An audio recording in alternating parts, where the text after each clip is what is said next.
Imagine a campaign so large and detailed that it includes a custom-built mobile museum, virtual reality experiences, and digital ads targeting millions of American Christians, all designed to shape opinions about Israel and the Israeli-Palestinian conflict. Wait, really? A mobile museum and VR just to influence American Christians? That sounds intense. Yeah, and here's the kicker. It's officially registered with the U.S. government as acting on behalf of a foreign government. Wow, that definitely raises the stakes. So this isn't just some grassroots group, it's a formal influence operation? Exactly. And that matters because it shows how foreign governments engage directly with American religious communities to shape public opinion. That can ripple into politics, policy, even international relations. So by the end of this, we're going to understand how this campaign works, why it's so extensive, and what it tells us about modern influence efforts in the U.S. That's the plan. Let's start with the core strategy. The campaign is run by a U.S. group called Show Faith by Works, LLC. They're registered as agents for the Israeli Ministry of Foreign Affairs. Okay, so they're basically working on Israel's behalf here in the U.S. What's their main goal? Their main goal is to increase positive views of Israel among American Christians, especially evangelicals.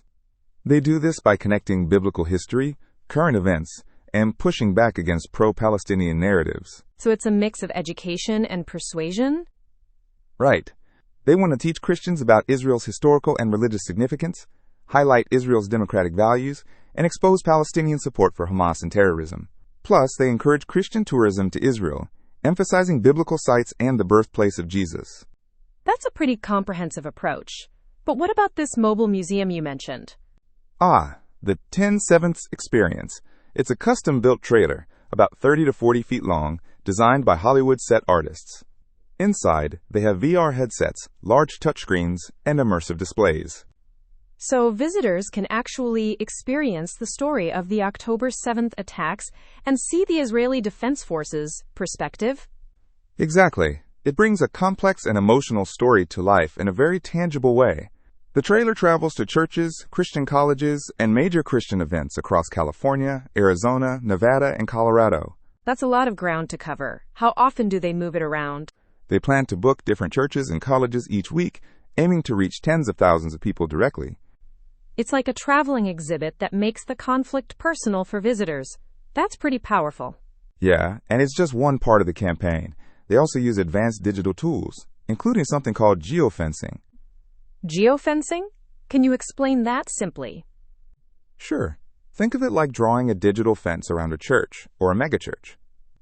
When people's phones enter that area, they get targeted with specific ads, pro-Israel and anti-Palestinian messages in this case. So it's location-based advertising, but very precise?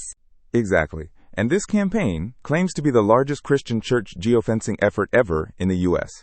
They deliver messages in English and Spanish to millions of Christians.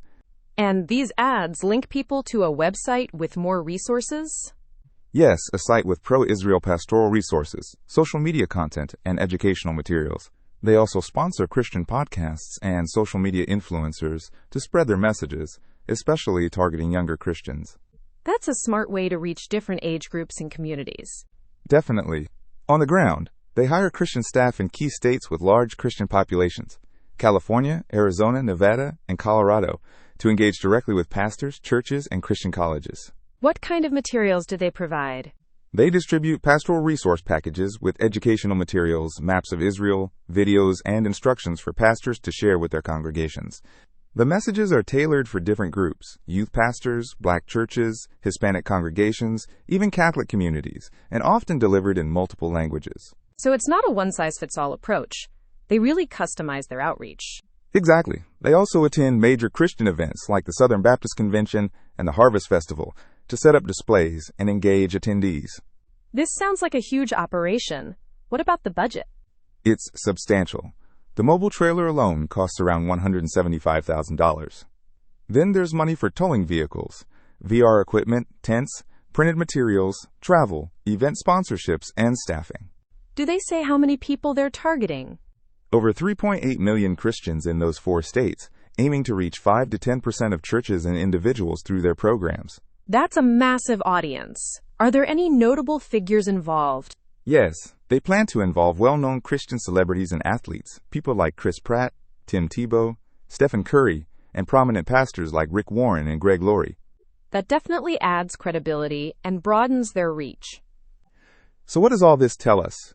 It's a vivid example of how foreign governments use public diplomacy and influence operations in the U.S., especially by engaging religious communities.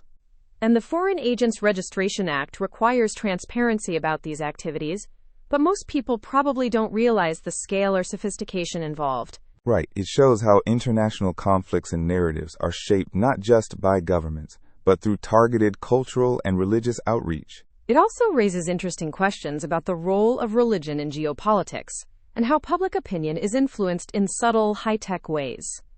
Exactly. Next time you hear about foreign influence or public diplomacy, remember, it's not just politicians or diplomats. It can be immersive experiences, digital ads on your phone, and messages delivered in your local church. This campaign really shows the power of combining tradition, technology, and targeted outreach to shape hearts and minds in a deeply personal way. Yeah, it's a reminder that influence today is multi-layered and often very sophisticated. Definitely something to keep in mind as we think about how information and narratives spread in our world. Absolutely.